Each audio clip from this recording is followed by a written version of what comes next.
प्रेम की मिसाल जब भी देते हैं तब श्री कृष्ण राधा के प्रेम की मिसाल ही सबसे पहले दी जाती है। कहते हैं कि जीवात्मा और परमात्मा का मिलन राधा श्री कृष्ण का प्रेम है।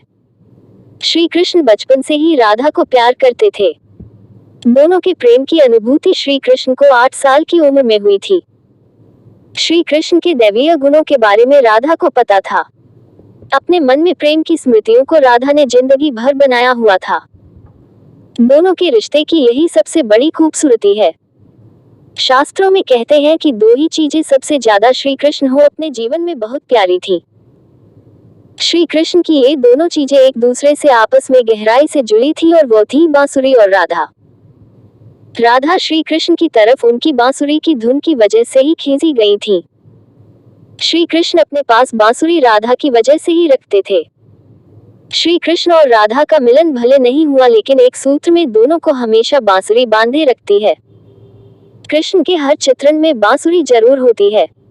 राधा के प्रति श्री कृष्ण के प्रेम का प्रतीक बांसुरी ही है। कई अलग अलग विवरण राधा से जुड़े हुए हैं लेकिन एक ऐसी ही प्रचलित कहानी हम आपको बताने जा रहे हैं।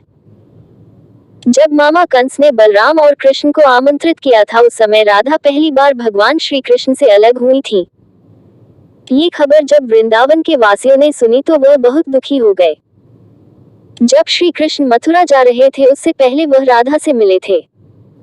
राधा को श्री कृष्ण के मन की हर गतिविधि पता थी। कृष्ण ने राधा को अलविदा कहा और फिर दूर हो गए।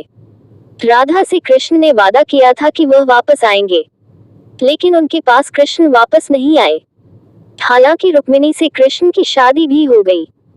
श्री कृष्ण को पाने के लिए रुक्मिणी ने कई तरह के जतन किए थे। अपने भाई रुक्मी के खिलाफ रुक्मिणी ने श्री कृष्ण से शादी की।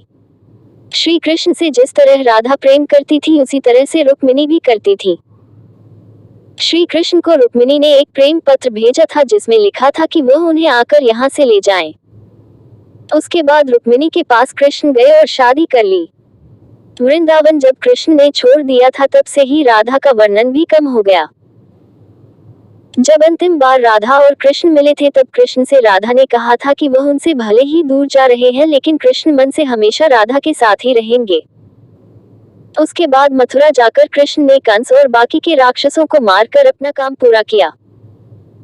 उसके बाद द्वारका कृष्ण चले गए प्रजा की रक्षा करने के लिए, जिसके बाद उन्हें द्वारकाधीश के रूप में जाने जाना लगा।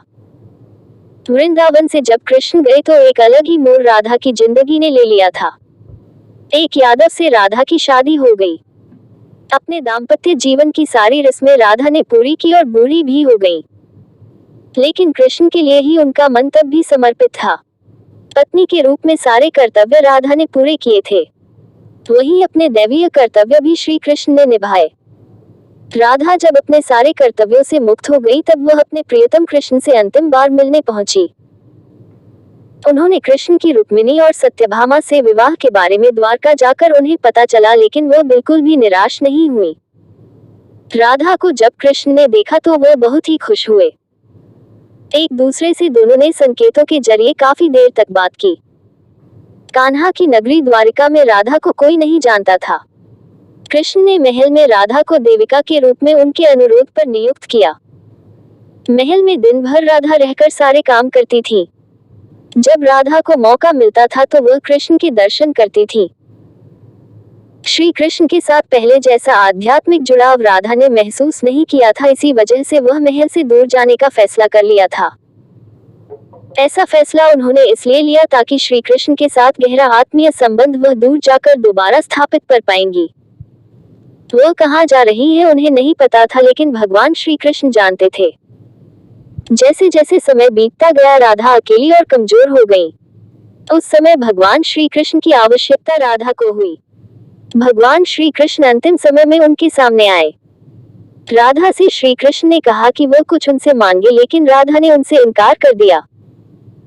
दोबारा राधा से कृष्ण ने अनुरोध किया तो उन्होंने कहा कि वह एक अंतिम बार उनके लिए बांसुरी बजा दें।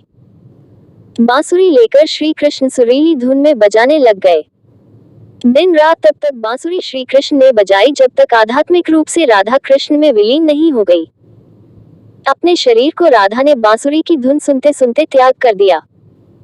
भगवान कृष्ण जानते थे कि उनका प्रेम अमर है। इसके बाद भी राधा की मृत्यु को बर्दाश्त वह नहीं कर पाए।